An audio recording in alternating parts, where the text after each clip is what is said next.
Pabandysiu nufilmuoti video su šitu angle vadinamu. Keila, Makliau, ateikit čia. Ateikit, pasirodysit. Čia mes.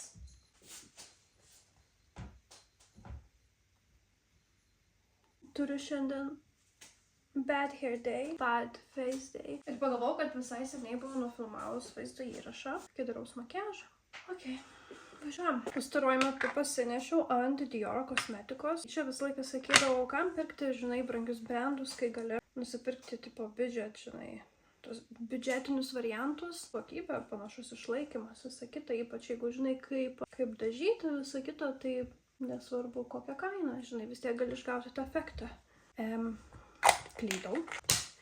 Praeitais metais turėjau dažyti Irmą Jurgelevičiūtę iš Dinamikos ir tiesiog nuėjau į kursus pas jos makiažo meistrą Lietuvoje, kad jinai mane išmokytų jos tą vadinamą signature look ir kad galėčiau jį padaryti Airijoje. Na ir ta makiažo meistrė jau naudojo Dior kosmetiką. Ne pagrinde, bet tikrai buvo keli produktai. Galvojau kalbėsiu tik tais apie Diorą šiandien, bet noriu dar pasakyti, kad šitas kontūravimo stikas, nežinau kaip lietuviškai, pagaliukas, yra iš Fenty. Atrodo, kad žymiai per tamsus. Aš kai nusipirkau, galvojau, what? Tai buvo žiauriai nesveikai tamsus, bet va, kaip jisai įsiblendina, jis tokį gražų padaro šešėlį ir tikrai neatrodo toks tamsus. O čia yra šeidas 04. Kartais pamirštu čia įsiblendint, gal 1 ar 2 kartus į metus įvyksta toks dalykas, išeinu kažkur ir žiūriu, kad smakras nėra išblendintas.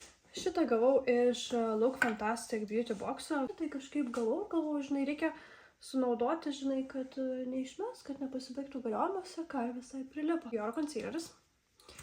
Priderinau prie pudrytės. Nu, Max fainas, man labai patinka. Žinot, ką pastebėjau iš tikrųjų, ir jūs tikriausiai, vat, lietuviškai kalbu kažką apie kosmetiką, aš kartais tikrai nuoširdžiai, vat, nežinau, kaip lietuviškai vadinasi. Aš tikriausiai, kad žinau, bet aš neprisimenu, kaip reikia lietuviškai, va, tarkim, pasakyti tas contour stickas ar tas concealeris. Nežinau, iš tikrųjų kitą kartą reikės atsisėsti ir pasiskaityti, kaip jie tiksliai lietuviškai vadinasi. Aš žinau, kad tiek esu įpratus daryti angliškų video ar kalbėti, kad ypač kas susijęs su makiažu.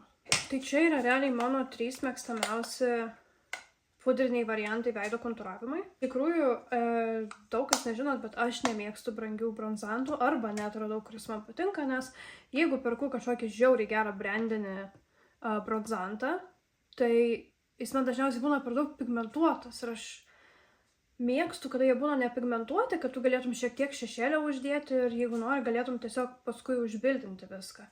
Tai aš dažniausiai nusipirku vieną iš pigesnių, kad būtų labai švelnus ir būtų mažai pigmentų. Čia yra veido blushas, tokia labai paprasta ir neutrali spalvelė. Čia yra mano mylimukas, be jo aš nežinau, kaip aš tiek metų išgyvenau. Užbaigimui, ypač ant skruostų baltą ir rožinę sumaišyti yra kažkokia pasaka. Tai dabar pasiimu savo kontūro, nekreipkite dėmesį į teptuką, žinokit, visi purvini. Tai pasiėmiau švarų, kuris buvo. Žinokit, aš pasakysiu taip, kai per 10 metų jau moki daryti makiažą, aš galėčiau su bet kokiu tikriausiai teptuku susikontūruoti ir apskritai tikriausiai su vienu teptuku pasidaryti visą makiažą. Aš kartais su kontūro teptuku netgi persibraukiu tai va per akis, kad duoti joms šiek tiek kontūrą. Tai čia iš tikrųjų labai fainas tipsas merginoms, kurios skuba, ypač rytais. Žiūrėkit, ir viskas. Ir jeigu norisi biškį tokio smoky efekto, pasiimim pirštų ir va tiesiog patapšnuoji tą kontūrą ir va, užsidedi čia ir puikiai susikontūruoja, kiek prašom, va. Nu va, super. Ir ką aš tada darau? Tai va, perbraukiu per abudu, matot, ir toksai gaunasi kaip veidrodinė tokia oda. Ir aš tada biškį ant nosies susidedu ir šlupas ant smakro. Kai dedat ant nosies, tai dėkit atsargiai, nes galite išsimazuoti nosį ir paskui gali keistokai atrodyt. Dabar aš esu setting powder paieškose. Pabandžiau pabandymui kailį nusipirkti. Tai žinot, aš jums pasakysiu tokį dalyką, kad yra labai nepatogu, čia yra tinklelis ir tą tinklelį tu tiesiog turi taip tapšnuoti ir ten išeina pudra.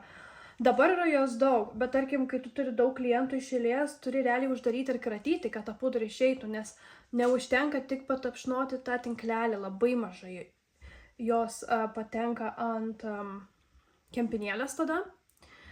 Ir kadangi aš esu kai profesionaliai greitai dirbantį, ypač ten vestuvės ar kažkur, tai man reikia truputėlį daugiau tos pudros ir greičiau, tai vat, nežinau, pasakykite išvadą savo, jeigu jums patinka, tai galit pabandyti, žinai, savam naudojimui ir mėgstat nedaug, prašom, tikrai, o tie, kurie mėgsta daug, nu, nusipirkite dabirę apie tinklelę, arba įsigirkite. Duosiu šitą Dioro pieštuką ir teptuką, tai nesenai heksą sugalvojau, nežinau, kiek čia gerai ar ne, bet žinot, kai kartais dėtas pudros ir pudros patenka ant antakių ir jie papilkėja, ypač jeigu turit permanentą, aš žinokit, paimu ir tiesiog nusivalo. Nu, faktas, tik nepamirškite teptuko išdezinfekuoti. Ir ką, ir aš, žinokit, daug nedarau, tiesiog biškį tokių fake plaukelių papiešiu. Nu, dabar nelabai gerai atrodo, bet aš tada vėl pasiimu savo teptuką ir iššukuoju ir tiesiog labai gražiai pasidengia antakis. Galvau, kad padarysiu kažkokį įdomesnį makiažą, bet gavosi, kad padarysiu tokį, kokį darausi kasdieną, kai einu ar į darbą, ar šiaip su kažkur einu. Pastaruoju metu nepatinka apkrauti akių man, norisi kažko gaivesnio. Mano eros apskritai dažnai keičiasi, tai nenustebkite, jeigu po kelių mėnesių darysis tik tamsų makiažą, nors tikrai abejoju. Čia naudojau dabar naujausią derinį, kuris yra reklamuojamas ir mane labai užinfluencino. Čia yra Maybelline Lifter Liner and Superstay Teddy Tint. Tie buvo kartu tai va padėti vienas prie kito. Ilgiau pasimsiu. Čia gaunas toksai, kad make-up no make-up. Kažkaip norisi plaukus kitaip pasidaryti. Kad geriau atrodytų makiažas, bet žinokit, čia iš jų jau nieko nepadarysi. Tai aš tiesiog apsimesiu, kad kažką darau ir iš aukšto bumbuliuko susiseksiu žemą. Gal netgi va taip padarom. Nu va. Realiai su tokiu makiažu gali eiti bele kur. Aš dažniausiai einu arba į darbą, arba tiesiog jeigu noriu atrodyti savo graži tą dieną. Realiai tinka visur. Netgi gali vakare ir varyti kažkur autus tokiu. Tai va. Tikiuosi, kad jums patinka. Jeigu atvirai dariausi makiažą iš toli ir pagrindė žiūrėdama į kamerą, tai kai editinsiu, tikiuosi, kad nepamatysiu kliurkų. Tai tiek. Gal padarysiu video, nes labai senai dariau ir pirmą kartą lietuviškai gal pabandysiu. Tai tikiuosi, kad jums patiko. Ir duokit žinoti, ar norėtumėt, kad dar tokių padaryčiau. Iki.